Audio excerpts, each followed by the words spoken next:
Law of nature, প্রকৃতির আইন।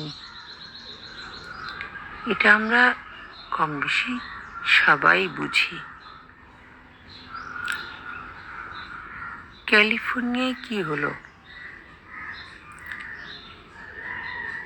ক্যালিফোর্নিয়ায় যা হলো, অনেকে বলছে পদার্থগত কারণ, পরিবেশগত কারণ, কারণ যাই হোক না কেন, এটা আসলে ল অফ নেচারের আপেক্ষিকগত কারণও হতে পারে। এটাই হয়েছে।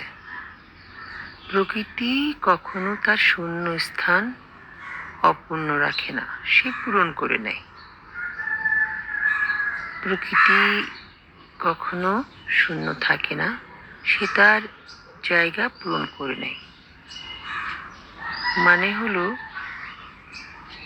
ভালো কর্ম করবেন, ভালো ফল পাবেন, ভালো করলে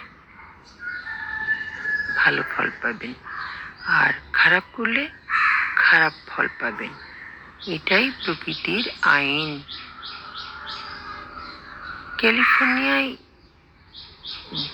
যারা জীবনযাপন করত, তারা কি খুব ব্যালেন্সড ছিল? কত কিছুই না করেছে তারা। তো বেশি বেশি করলে, প্রকৃতির বিরুদ্ধে গেলে, অনিয়ম করলে তার ফল তো ভোগ করতেই হবে। এটাই আসল কারণ আমার মনে হয়। আপনারা কি বলেন?